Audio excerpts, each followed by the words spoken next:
મિત્રો આજે મારું વિષય ગુજરાતમાં નવીનકરણીય ઉર્જા છે. ભારતની ઉર્જાનું મિશ્રણમાં નવીનકરણીય ઉર્જાના ભાગ કેવલ 10% છે. નવીનકરણીય ઉર્જાનો ભાગ વધારવો આવશ્યક છે કારણ કે ભારતને 2032 સુધી 2300 મિલિયન ટન તેલની આવશ્યકતા હશે.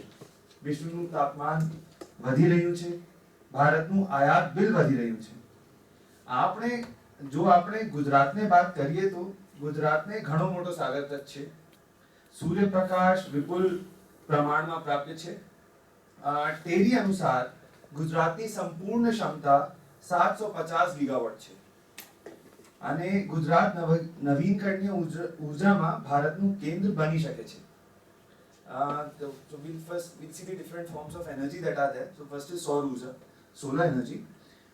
ગુજરાતે વર્ષમાં સરેરાશ 300 દિવસ સૂર્યપ્રકાશ મળે છે. ગુજરાતમાં રાજસ્થાન જોવા કોઈ સ્થાનાંતર રેતીના ટીલા નથી.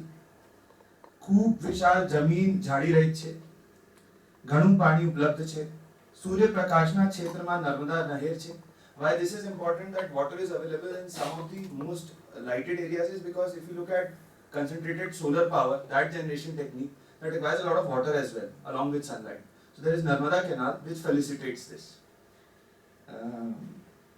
જો આપણે ગુજરાતની સંપૂર્ણ સૌર ઉર્જા ઉપયોગ કરી શકીએ તો ભારતનું CO2 ઉત્સર્જન 16 મિલિયન ટન થી ઘટશે. ગુજરાત સરકારે નિમ્નલિખિત કાર્ય કર્યા છે. સૌર ઉર્જા ક્ષેત્રમાં ગુજરાતે સરકાર નિમ્નલિખિત કાર્ય કર્યા છે. પાટણ જિલ્લામાં 600 મેગાવોટનો પ્લાન્ટ લગી રહ્યો છે. સરકારે સન Edison, Tata power, Moser beer સાથે PPA સાઇન કર્યો છે અને ગાંધીનગરને સંપૂર્ણ રીતે સૌર ઉર્જા પર નિર્ભર બનાવવાની છે. ગુજરાતની પોતાની સોલર પોલિસી પણ છે. મુશ્કેલીએ જમીનની આવશ્યકતા, દેન જે વિસ્તારમાં ઉર્જા સંભાવના છે તેઓ વિસ્તારમાં જનસંખ્યા ઓછી છે. For example, if you look at areas like Kutch that have a lot of sunlight, there is a scant population there. So you need grid connectivity to transfer power. And even if you have grid connectivity, you need spare spectrum width or whatever you may call it, the spare carrying capacity to transfer power. Then પવન ઉર્જા, વિશ્વમાં સૌથી વધુ પવન ઉર્જા વપરાય છે. In the world, most used form of renewable energy is solar energy. પવન ઉર્જા માટે કોઈ પણ જમીન સારી છે. I mean any sort of land is usable for wind energy. હવે ગુજરાતમાં 2100 પવન ઉર્જા ઉત્પન્ન છે, જો કે ગુજરાતની સંપૂર્ણ ક્ષમતા 10,000 મેગાવોટ છે. I mean out of 10,000 megawatt, only 2,100 megawatt is being used. મુશ્કેલી પવન ઉર્જા માટે ઘણી જમીન જરૂરી છે. Again, land is required. You need to set up stations which requires some land at least. Then ખેડૂતોને આ સમજાવવું કે જમીન વચ્ચે પવન ઉર્જાને ઉપકરણ લગાવવા જોઈએ. That you have to convince the farmers to install those equipments. Then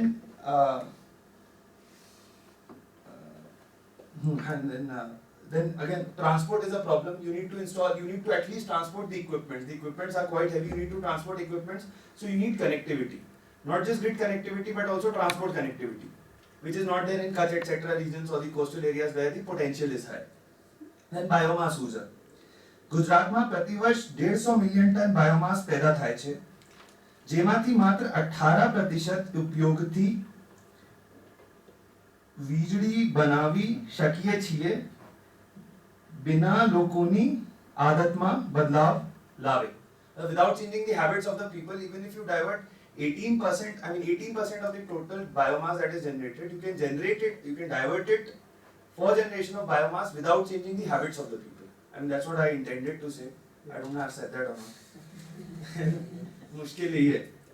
गुजरातના લોકોની આદતોને બદલવા, बिजली લોકો માટે સસ્તી બનાવના. You have to make the electricity generated from biomass cheaper. Then there is tidal power. Tidal power समय સાથે સમુદ્ર સ્તરમાં આવતો બદલાવથી ઊર્જા ઉત્પન્ન કરે છે. સારી વાત આ છે કે tidal ઊર્જા ખૂબ જ નિયમિત છે. That is the good point about tidal thing. It's very predictable and regular because you can predict the sea movements, you can predict the tides basically.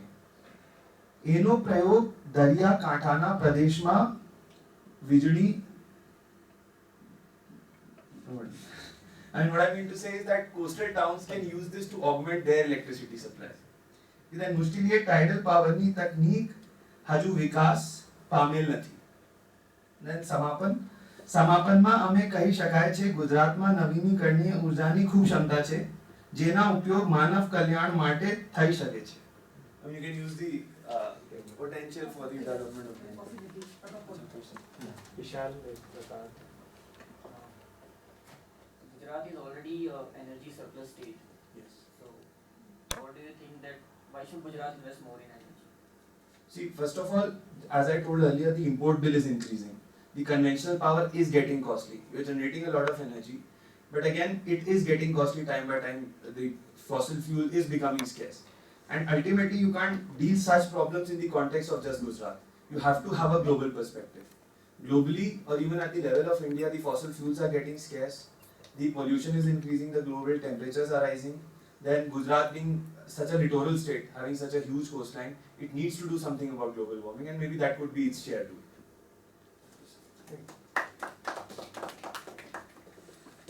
clear. I think in case you can help.